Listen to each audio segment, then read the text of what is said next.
ಗುರು ಶಿಷ್ಯರ ಸಂಭಾಷಣೆ ಅಧ್ಯಾಯ 2. ಸರ್, ಪ್ರಳಯ ಎಂದರೇನು? ಪ್ರಳಯ ಎಂದರೆ ಬದಲಾವಣೆ. ಒಂದು ಯುಗದಿಂದ ಮತ್ತೊಂದು ಯುಗಕ್ಕೆ ಬದಲಾವಣೆ. ಅದು ಯಾವಾಗ ಆಗುವುದು? ಈಗ, ಆಗಲೇ ಆರಂಭವಾಗಿದೆ. ನೀವು ವೃತ್ತಪತ್ರಿಕೆಗಳಲ್ಲಿ ಓದುತ್ತಿಲ್ಲವೇ? ಉದಾಹರಣೆಗೆ ಬೆಂಕಿ ಆಕಸ್ಮಿಕಗಳು. ಆದರೆ ಆಕಸ್ಮಿಕಗಳು ಯಾವಾಗಲೂ ಆಗುತ್ತಿರುತ್ತವೆ. ಪ್ರಳಯ ಬದಲಾವಣೆ ಹಂತ ಹಂತವಾಗಿ ಆಗುತ್ತದೆ. ಕ್ರಮೇಣವಾಗಿ ಇವು ತೀವ್ರವಾಗುವುದನ್ನು ನೀವು ಗಮನಿಸುವಿರಿ. ಇಡೀ ಭೂಮಿ ಜಲಾವೃತವಾಗುವುದೇ? ಇಲ್ಲ, ಅದು ಈಗಲ್ಲ. ನೋಡಿ, ಸತ್ಯ, ತ್ರೇತ, ದ್ವಾಪರ ಮತ್ತು ಕಲಿ ಎಂಬ 4 ಯುಗಗಳಿಂದ ಕೂಡಿದ 51,840 ವರ್ಷಗಳ ಒಂದು ಆವೃತ್ತಿಯನ್ನು ಮಹಾಯುಗವೆನ್ನುತ್ತಾರೆ.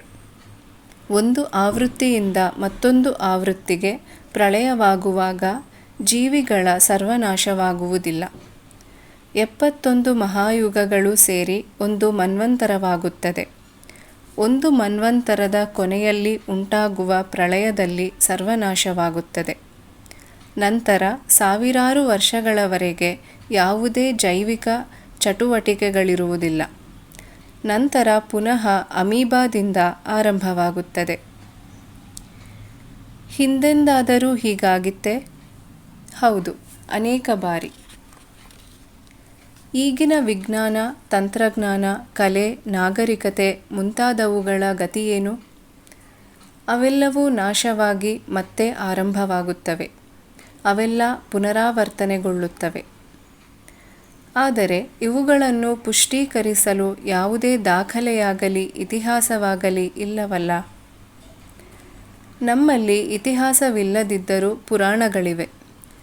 ಅಲ್ಲದೆ ಹಲವರಿಗೆ ತಿಳಿದಿರದ ಒಂದು ದಾಖಲೆಯಿದೆ. ಅದರಲ್ಲಿ ಪ್ರತಿಯೊಂದು ಆಲೋಚನೆಯೂ ದಾಖಲಾಗಿರುತ್ತದೆ, ಆಕಾಶಿಕ್ ರೆಕಾರ್ಡ್. ಆದರೆ ಅದರ ಅಸ್ತಿತ್ವದ ಬಗ್ಗೆ ನಾವು ತಿಳಿಯುವುದು ಹೇಗೆ? ಹಾಗೊಮ್ಮೆ ತಿಳಿದರೂ ಅದನ್ನು ಓದುವುದು ಹೇಗೆ? ಆಂತರಿಕ ಸಾಮರ್ಥ್ಯಗಳನ್ನು ಬೆಳೆಸಿಕೊಳ್ಳುವುದರ ಮೂಲಕ. ಅವುಗಳನ್ನು ಬೆಳೆಸಿಕೊಳ್ಳುವುದು ಹೇಗೆ? ಧ್ಯಾನ ಮಾಡಲು ಆರಂಭಿಸುವುದರಿಂದ.